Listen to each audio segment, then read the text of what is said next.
अस्सलाम वालेकुम नाज़रीन, वाइड एंगल में इफ्तिखार शिराजी और ताहिर ख़ान का सलाम पहुँचे। नाज़रीन, प्रोग्राम के आज पहले हिस्से में हम ज़िक्र करेंगे पाकिस्तान में सियासी सूरत हाल पे, जिसमें गर्मा गर्मी थमने का नाम नहीं ले रही। मुसलसल ख़ान साहब जलसे कर रहे हैं और अवामी एहतजाज की कॉल्स दे रहे हैं, और दूसरी तरफ हम देखें तो उनके ख़िलाफ़ जो मुकदमात हैं अदालतों में, उनकी समातें भी चल रही हैं। और एक मुकदमा तो ऐसा है बिलखुसूस तौहीन अदालत का, जिसमें कहा यह जा रहा है कि अब उनके ऊपर फ़र्द जुर्म आयद होने जा रही है। 2 हफ्ते का वक्त अगर से मज़ीद दिया गया है, लेकिन जो मूड लग रहा है अदालत का और जिस तरह ख़ान साहब भी माफ़ी की तरफ नहीं जा रहे गैर मशरूत, तो उससे इम्कानात तो यही पैदा हो गए हैं कि शायद उनके ऊपर फ़र्द जुर्म आयद की जाएगी और उसके बाद एक बाकायदा तौर पर मुकदमा चलेगा। और हमने देखा नाज़रीन कि इससे पहले भी तौहीन अदालत के कई मुकदमात चले। कुछ मुकदमात में तो ऐसा हुआ कि लोगों ने गैर मशरूत माफ़ी मांगी और अदालतों ने उसे एक्सेप्ट करते हुए मुकदमे को ख़त्म कर दिया गया। लेकिन अगर हम कहें कि तलाल चौधरी साहब जो नून लीग जिनका ताल्लुक़ है, उसके साथ दानियाल अजीज़ साहब या निहाल हाशमी साहब, वहाँ से भी माफ़ी नामे तो जमा कराए गए, लेकिन उन्हें मंजूर कबूल नहीं किया गया और उनके ख़िलाफ़ मुकदमात चले और फिर उन्हें सज़ाएँ भी हुई और वो अवामी नुमाइंदगी के लिए बाकायदा तौर पर नाअहल हुए एक टर्म के लिए। ख़ान साहब के ख़िलाफ़ जो मुकदमा है वो कितना संगीन है, कितना संजीदा है। और साथ में नाज़रीन हम डिस्कस डिबेट ये भी कर रहे हैं आज। और ताहिर ख़ान साहब, मैं ये आपके सामने भी आर्गूमेंट रखूँगा कि अगरचे ख़ान साहब ने भी इदारों के बारे में, बिलखुसूस अदलिया के बारे में जिस तरह की गुफ्तगू की, इसमें कोई शक नहीं है कि जो उनका तहरीरी जवाब था उसमें भी कहीं ना कहीं हमें ये उन्होंने एक इस तासुर को दुरुस्त माना कि उन्होंने जो अल्फाज इस्तेमाल किए हैं वो कोई मुनासिब नहीं थे, और उन्हें अफसोस है कि एक पब्लिक गैदरिंग के अंदर इस तरह की गुफ्तगू उन्हें नहीं करनी चाहिए थी। लेकिन जो बुनियादी मुतालबा उनसे किया जा रहा है उसको वो तस्लीम नहीं कर रहे, कि गैर मशरूत माफ़ी का। लेकिन माजी में भी हमने ये देखा है ताहिर साहब कि इस तरह की या इससे भी थोड़े से बढ़ के बयानात दिए गए हैं कुछ रहनुमाओं की जानिब से। अगर मैं प्रोड्यूसर साहब से कहूँ कि एक फाइट आप चलाएँ राना सनाउल्लाह साहब जो इस वक्त वज़ीर दाखिला इस मुल्क के, वो क्या कह रहे हैं, और उसके बाद डिबेट को ज़रा आगे बढ़ाते हैं। अदलिया और पाकिस्तान का कोई जज तुम्हारा साथ नहीं देगा। हम हर उस अदालत का और उस जज का घेराव करेंगे जो तुम्हारे इस गंदे और घटिया एजेंडे को परवान चढ़ाने के लिए अपोजिशन के खिलाफ दामाद करें। कल को चीफ सेक्रेटरी साहब, आपको इस बात का जवाब देना पड़ेगा। आपने इधर ही रहना है, आपके बच्चों ने भी इधर ही रहना है। इसके बच्चे तो इधर नहीं हैं और बाकी जिंदगी शायद इसने भी उधर ही गुजारनी है। अब ये ताहिर साहब, वो जो ख़ान साहब के बारे में जो अब ये अदालती रिमार्क्स जो चीफ जस्टिस साहब के बिलखुसूस जो आए हैं, या बाबर सत्तार साहब हाई कोर्ट के जज हैं, उन्होंने कहा है कि उन्होंने क्रिमिनल ऑफेंस किया है। तो यहाँ पे भी अगर आप राना सनाउल्लाह साहब को सुन रहे हों तो यहाँ पे भी मोर और लेस कैफियत तो वही है। गोया कि एक तरफ ये कहा जा रहा है कि हम अदालतों का, उन जजों का घेराव करेंगे, दूसरी तरफ एक आला अफसर से कहा जा रहा है कि जी आपके बच्चे और आपने तो इधर ही रहना है, तो आपसे भी हिसाब लिया जाएगा। तो अब ये तो मामला लगता है कि कोई नया नहीं है।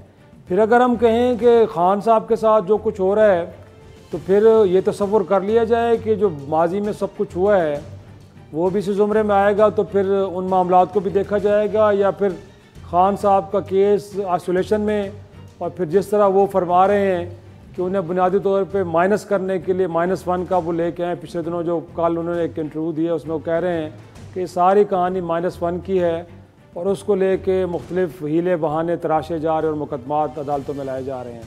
आपको क्या लगता है? बहुत शुक्रिया आपका। मेरी नज़र में अगर -1 वाला हिस्सा पहले लिया जाए, क्योंकि ये एक नई चीज़ है और इमरान खान साहब ने खुद ये कल की जो उनकी ट्वीट थी उसमें इसका जिक्र किया है। तो मुमकिन है कि इमरान खान साहब अब महसूस कर रहे हैं कि इस तरह कोई शायद कुछ हो जाए, और फिर आपने ये जो फिर देखें ना, आज पूरे मुल्क में उन्होंने एक PTI ने इमरान खान साहब के साथ एक यकजहती के लिए मुजाहरे भी किए हैं। तो मुमकिन है कि ऐसी सोच इमरान खान साहब ने को इस तरह के कोई इशारे मिले हों लेकिन इमरान खान साहब को और उसकी पार्टी को सोचना भी पड़ेगा कि आया खुद वो इसकी तरफ जा रहे हैं, क्योंकि इसी सवाल में आपने अदालत का भी जिक्र किया कि वो हाजिर नहीं होते बार बार। तो अगर वो हाजिर नहीं होते, आपने मिसालें भी कुछ दी है, कुछ लोगों को सजा तो हुई है माजी में, कुछ लोगों ने माफ़ी मांगी है तो वो बच भी गए हैं। लेकिन अगर इमरान खान साहब बावजूद उसके कि उनको हाजिरी के लिए कहा जाता है और वो नहीं जाते, तो एक किस्म का अदालत को मेरी नज़र में इमरान खान साहब चैलेंज कर रहे हैं।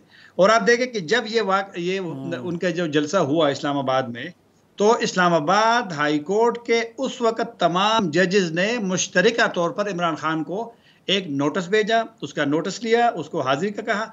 तो इस पे तमाम, क्योंकि यहाँ एक कम्युनिटी बनी हुई, देखो ना पाकिस्तान में वो तो है नहीं कि यहाँ पे कोई कानून का बदकिस्मती से जो जिनके पास पावर हो, ताकत हो, और जिसके पास भी हो, मैं एक का या दूसरे का नाम नहीं लूंगा, तो जब जिसके पास ताकत हो तो वहां पर फिर एक वो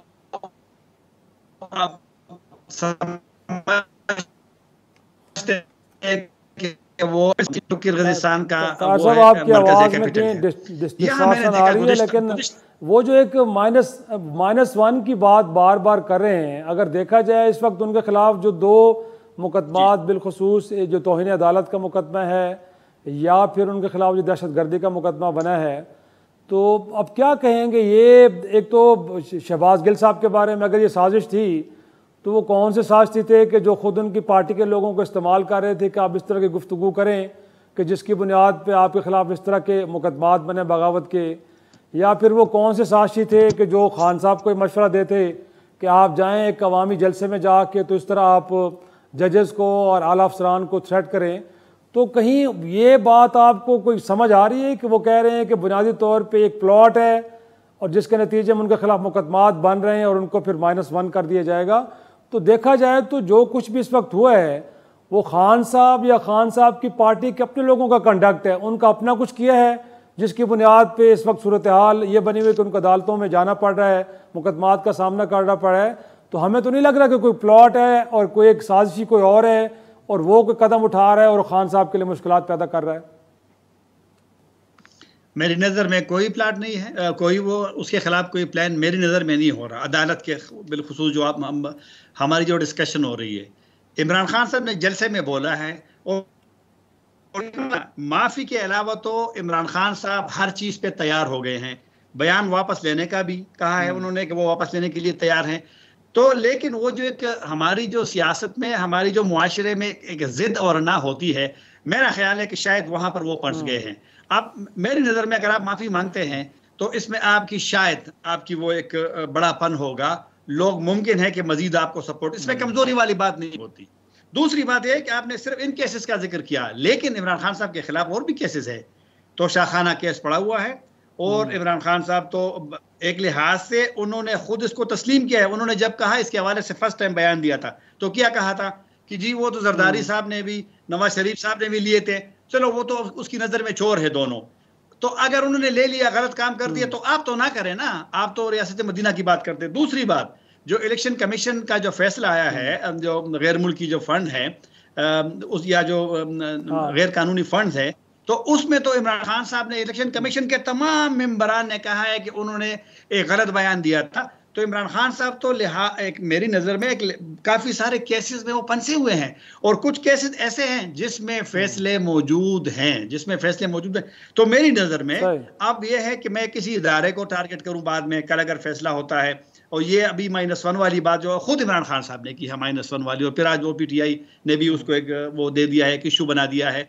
तो लिहाजा इदारों में अदालत, इस इस्लामाबाद हाई कोर्ट ने कितने फैसले इमरान खान साहब के लिए किए हैं, उसकी पार्टी के लिए। रात को जब ये इतराज़ करते थे ना कि सुप्रीम कोर्ट रात को उन्होंने वो खुल गई थी सुप्रीम कोर्ट, तो इस्लामाबाद हाई कोर्ट ने भी तो रात को फैसले किए हैं। तो लिहाजा मेरी नज़र में अदालतों को, दीगर इदारों को एहतराम देना चाहिए और एक्सेप्ट करना चाहिए। अगर मैंने गलती की है और मैं उसकी जिम्मेदारी नहीं लेता, लेकिन ताहिर खान साहब अगर देखा जाए तो बहरहाल वो एस्टेब्लिशमेंट के किरदार को अप्रिशिएट भी कर रहे हैं।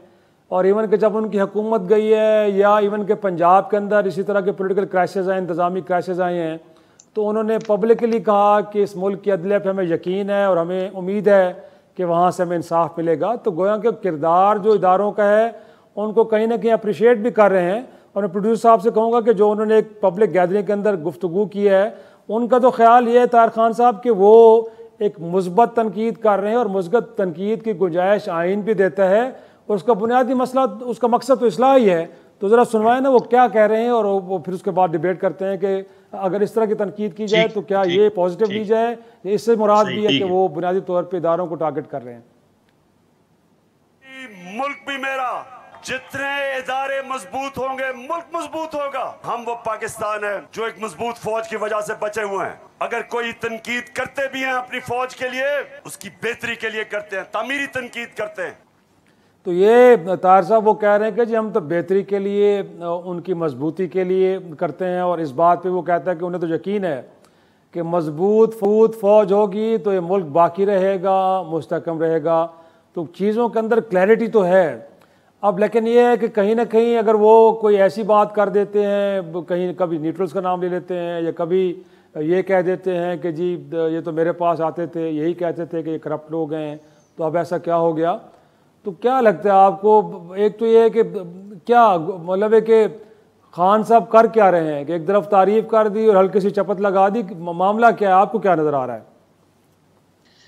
तारीफ उस वक्त करते हैं कि जब थोड़ा सा महसूस करे इमरान खान साहब खुद और उनकी पार्टी कि इमरान खान साहब का शायद इसी तारीफ से पहले वाले जलसे में उनके अल्फाज शायद काबिल गिरफ्त थे, मुनासिब नहीं थे। जब तनकीद होती है सोशल मीडिया पे कभी कभी तो या हुक्मरान इत्तेहाद की तरफ से, तो फिर दूसरी तरफ वो फिर दूसरे दिन उसकी थोड़ी सी वजाहत करते हैं, तारीफ करते हैं। आपको याद होगा जब सबसे पहले और मीर जाफ़र और मीर सादिक वाला वो आया तो एक लोगों ने एक उसको मतलब तो ले लिया। फिर इमरान खान साहब ने नेक्स्ट दिन उसके जलसे में कहा कि नहीं वो तो शहबाज शरीफ और उसको कह रहे थे, जरदारी को और शहबाज शरीफ को। एक बात, तनकीद बिल्कुल होनी चाहिए एक, लेकिन तनकीद क्या जलसों में होनी चाहिए। तो तनकीद अगर जलसों में तो आप तनकीद करें ना, फजल रहमान साहब पे करें, आप नवाज शरीफ पे करें, आप जरदारी साहब पे करें, आप मरीम नवाज पे करें, आप शहबाज शरीफ साहब पे करें, क्योंकि जलसों में होनी चाहिए तनकीद, मजम्मत होनी चाहिए। लेकिन अगर इदारों पे इस तरह तनकीद हो और फिर मैं बात पे कड़ा होना चाहिए, फिर अपने बात पे जो भी आपने कह दिया, आपका ये आपकी राय है, उसको लोग एहतराम करेंगे, लेकिन फिर उस पर मजबूत रहना चाहिए। फिर वजाहत हो, क्योंकि पाकिस्तानी अवाम अब इतनी बेवकूफ़ नहीं है, लोग अब समझते हैं, अब सोशल मीडिया है, तो लिहाजा अब वो वाले लोग वो न समझे जिस तरह के ये तो हमारी वो है कि बस लोग नहीं समझते, लोगों का ये ख्याल है जलसों में जाकर के जज्बात से लोग खेलें। और तमाम की बात करता हूँ, ऐसा नहीं कि एक बंदे की बात करता हूँ।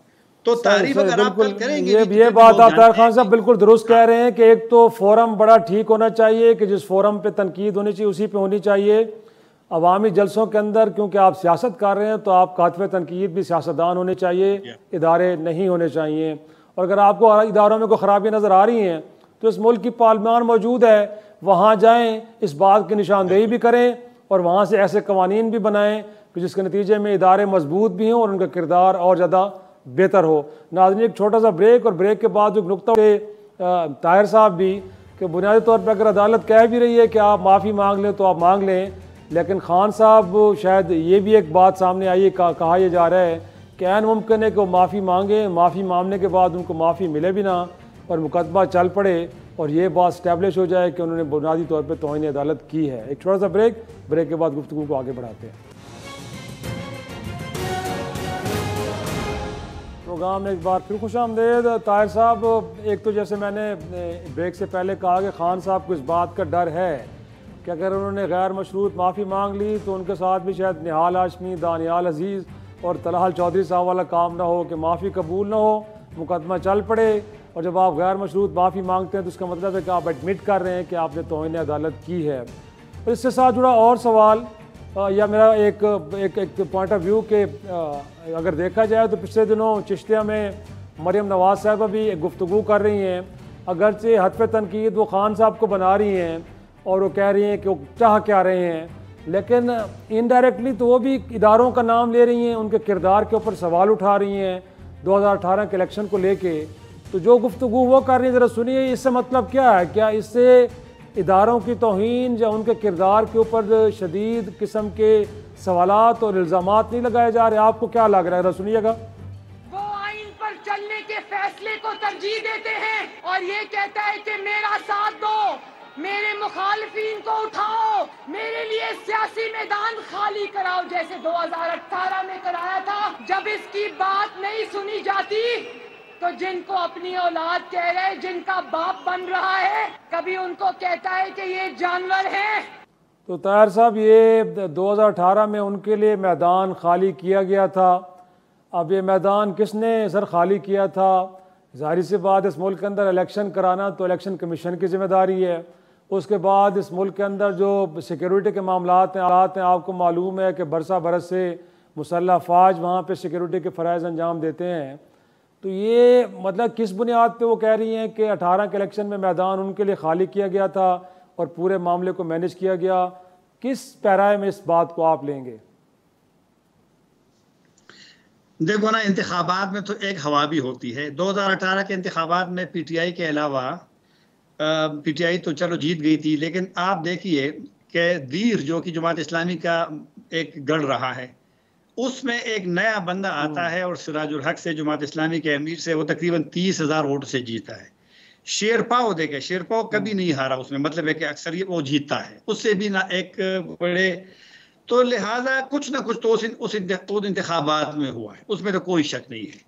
लेकिन अब मसला ये है कि अगर इस तरह हम डिस्कशन करेंगे, कभी मरियम नवाज साहिबा, कभी इमरान खान साहब, कभी दूसरा, कभी तीसरा, और एक हम खुद ही अपने, जिस तरह इमरान खान साहब ने कहा भी कि वो इदारों को मजबूत देखना चाहते हैं, आप देखना भी चाहते हैं, आप फिर पब्लिकली उसमें तनकीद से बल्कि बहुत आगे चले जाते हैं।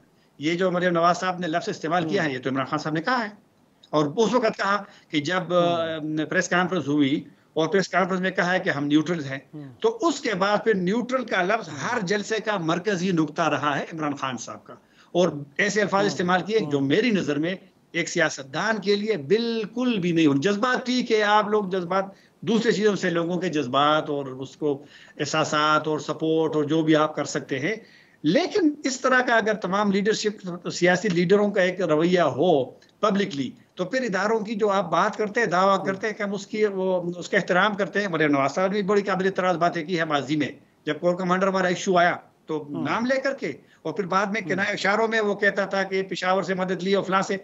तो मेरी नज़र में न सिर्फ इमरान खान साहब, अक्सरियत लीडर जो है वो मतलब है कि अपनी तकारीर में, अपने अल्फाज में वो नहीं देखते नज़ाकतों को। और लेकिन एक और बात भी है, हम तो सियासतदानों पे तनकीद करते हैं, उन पे रोज़ाना उनकी मजम्मत भी करते हैं, लेकिन ये वक्त भी है, इदारों को भी सोचना पड़ेगा कि ये क्यों अब पब्लिक मीटिंग्स की, जलसों की और हर जगह पे सोशल मीडिया के ये मरकजी नुक्ता क्यों बन जाते हैं।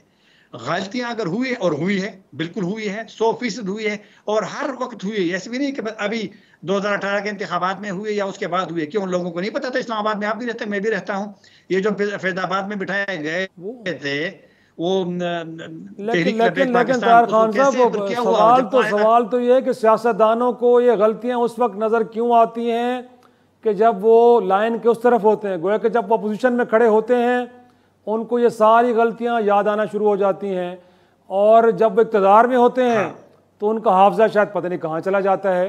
तो ये जो दोहरा रवैया सियासतदानों का है, और अपनी सियासत के लिए इदारों को सियासी गुफ्तगू में लेके आते हैं, बुनियादी तौर पे तो ये भी तो एक कसूरवार है ना।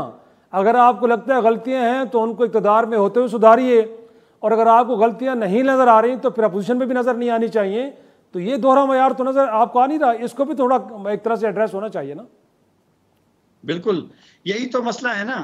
उसमें एक बात मैं कर रहा था, उसका आवाज़ साफ नहीं थी। मैं आपको कह रहा था ना कि अगर आप दूसरे ममालिक में चले, ये मैं आपको मिसाल दे रहा था कि ये जहाँ पर मैं बैठा हूँ इस वक्त बिश्केक में, किर्गिज़स्तान में, ये इतना मालदार मुल्क नहीं है, लेकिन यहाँ मैंने देखा गुज़िश्ता ये 10 दिनों में कानून इतना सख्त है कि आप यकीन कीजिए कि यहाँ जब ये पैदल लोगों के लिए भी रेड वो है, ये क्या होता है, इशारे हैं, और हम तो वो पाकिस्तानी वाला मिजाज है, हम तो भागते हैं कि यार पैदल है, कानून। अच्छा, रात को हम आ रहे थे एयरपोर्ट से यहाँ पर होटल, रात के तकरीबन 2 कि 3 बजे थे। आप यकीन कीजिए कि जो बस ड्राइवर है वो उस पर 2-3 बजे भी रुक गया था, कोई नहीं था इस वाला।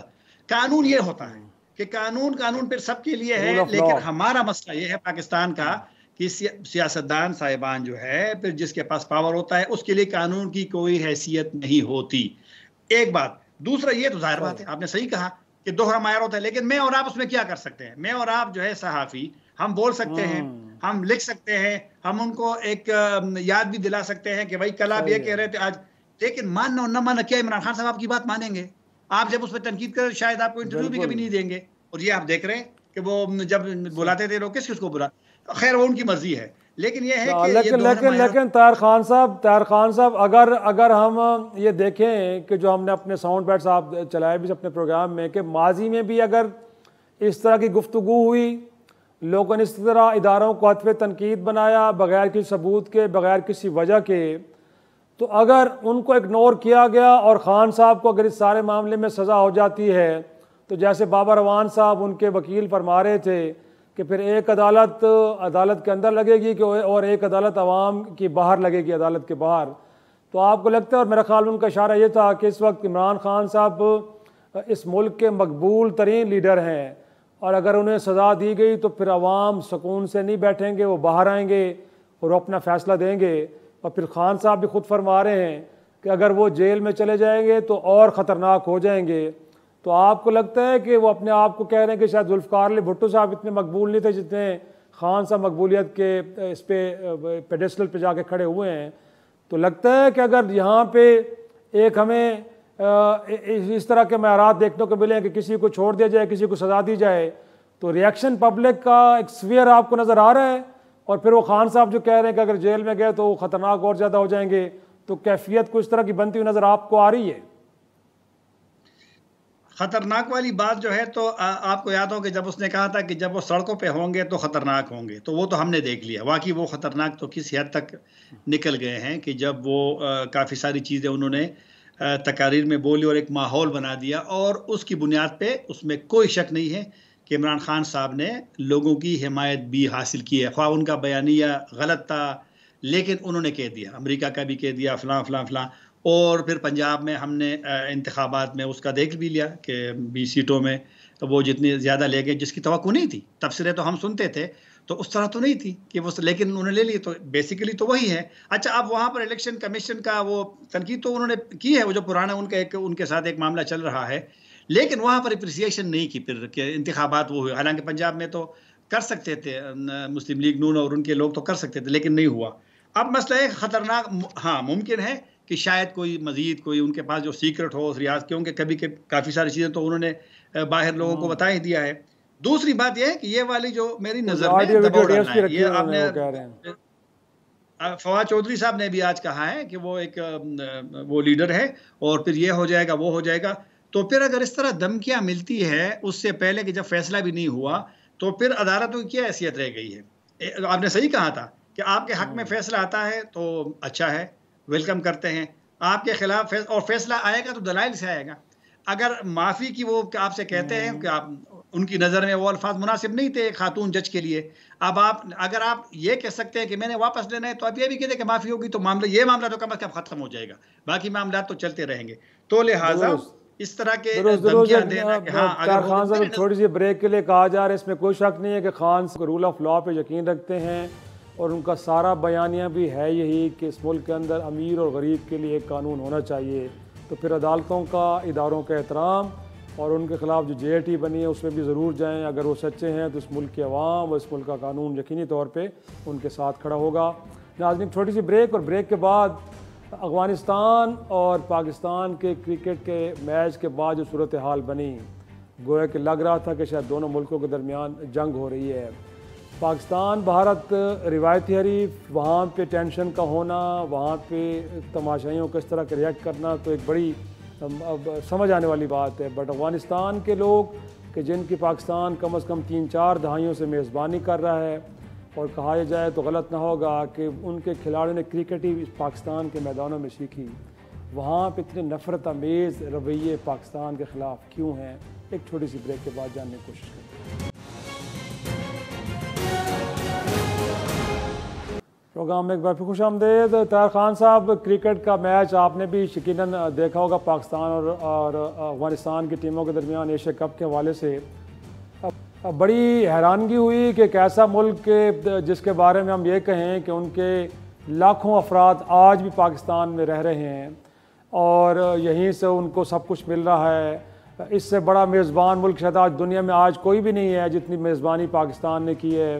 हमने सरजमीन दी, हमने उनको कारोबार करने दिया, उनको क्या कुछ नहीं दिया, और उसके बदले में मिल क्या रहा है। जो आपने शारजा में देखा कि जिस तरह खेल के मैदान में अफगान खिलाड़ियों का रवैया था पाकिस्तानी खिलाड़ियों के साथ, और फिर खेल के मैदान से बाहर जो स्टेडियम में बैठे तमाशाई थे उन्होंने क्या रवैया अख्तियार किया कि पाकिस्तानी तमाशाइयों को किस तरह उन्होंने एक तरह से उनके ऊपर तशद्दुद किया।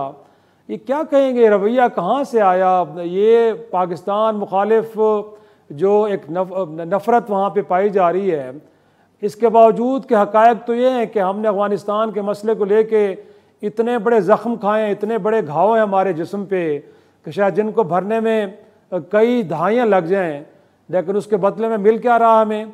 इस तरह के नफ़रत अमेज़ रवैये, हमारे लोगों को मारा पीटा जा रहा है।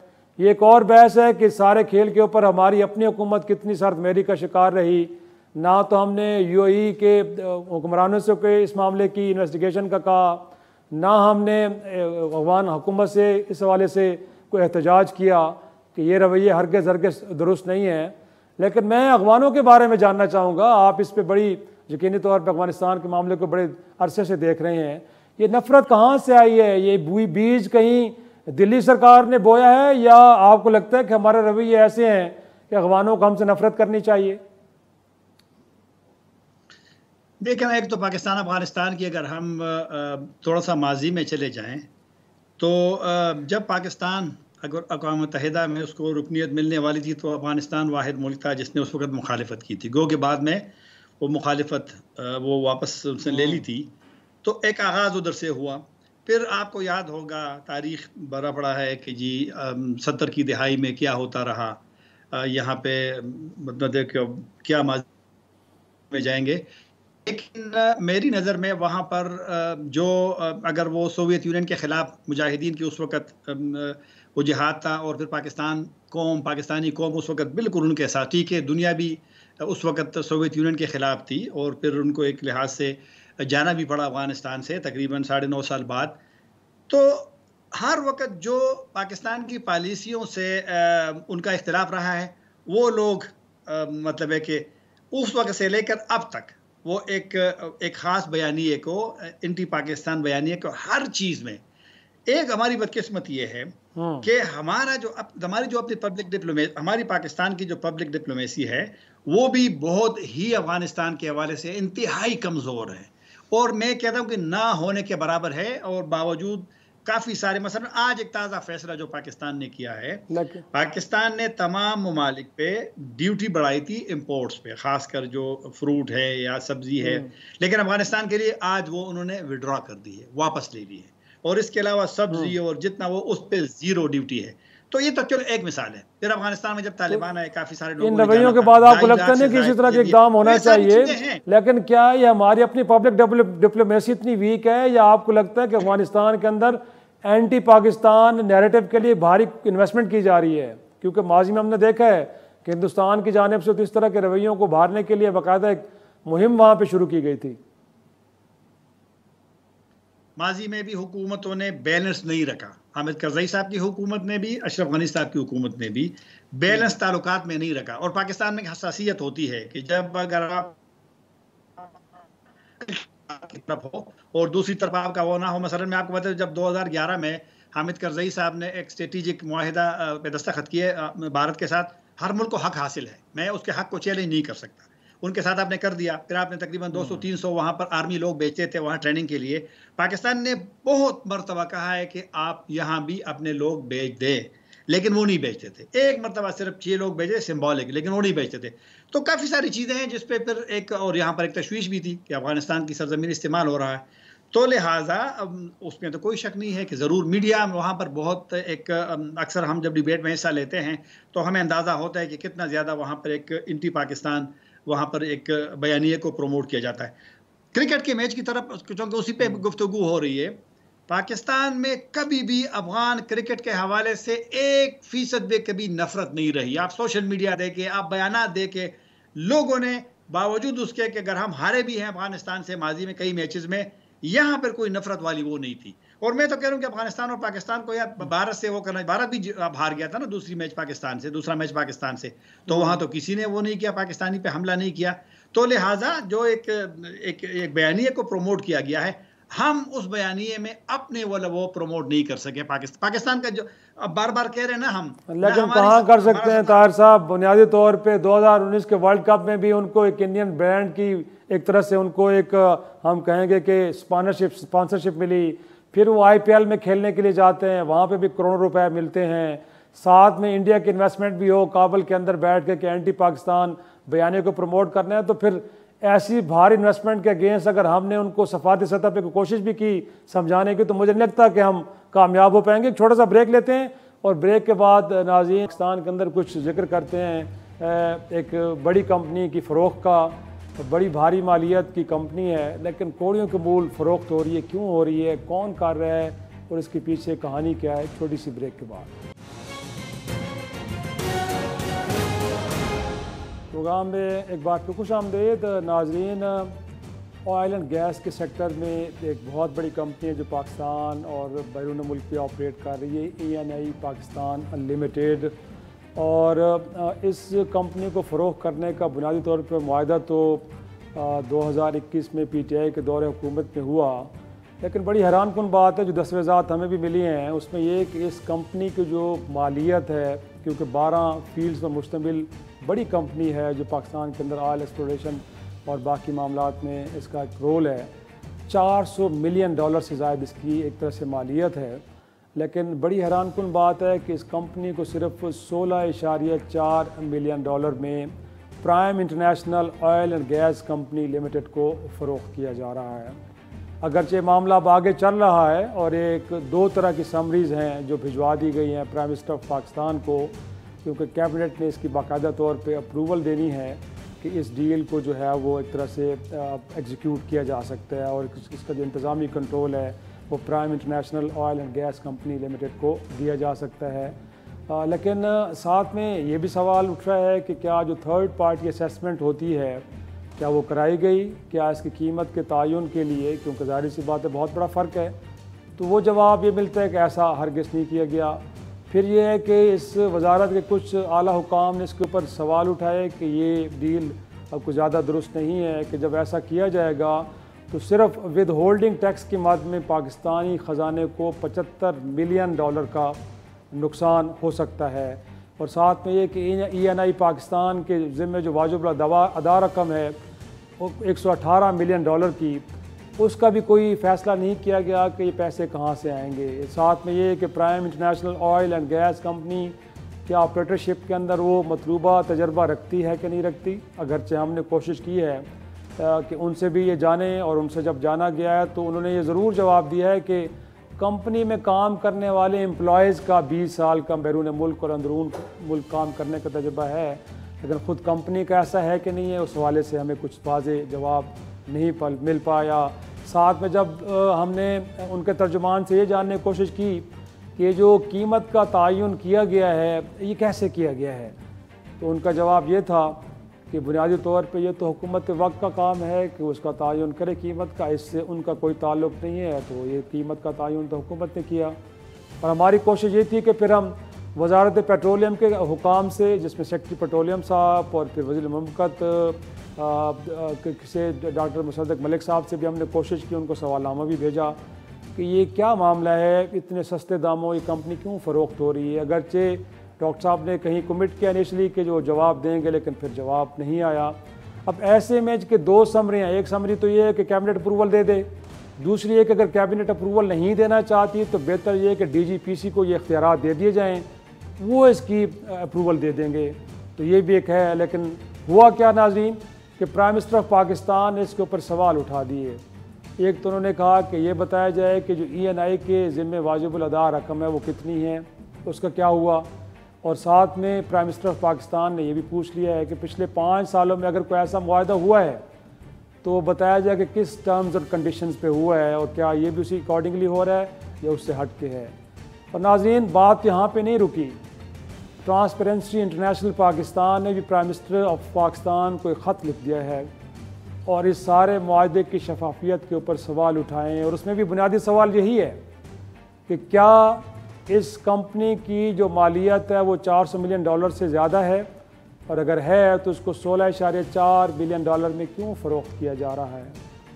और साथ में ये कि जिस कंपनी को ये बेचा जा रहा है वो मतलूबा मयार पे और तजर्बे पे पूरी उतरती है कि नहीं उतरती, लेकिन बड़ी हैरानकुन बात है कि अभी तक उसका भी कोई जवाब तो नहीं आया। लेकिन नाज़रीन, मैं अपने एक तरह से वो मेरे पास लिस्ट मौजूद है कि वो कौन सी ज़रूरी फ़ाइलें हैं कि जो इस वक्त मिनिस्ट्री के अंदर पड़ी हैं बट उनके ऊपर कोई काम नहीं हो रहा। लेकिन इस फ़ाइल को न सिर्फ पहिए बल्कि पर लग चुके हैं। और मैं यकीनी तौर पे हम ये जानने की भी ख्वाहिश रखते हैं कि वो कौन से आला हुकाम है वजारत के अंदर कि जब इन कंपनीज़ के CEOs आते हैं तो उनको लिफ्ट तक छोड़ा भी जाता है और इस फ़ाइल को भी बड़े महफूज अंदाज में कहीं रखा जाता है ताकि बाज़ दीगर जो अफसरान हैं उनकी नज़र ना पड़ जाए।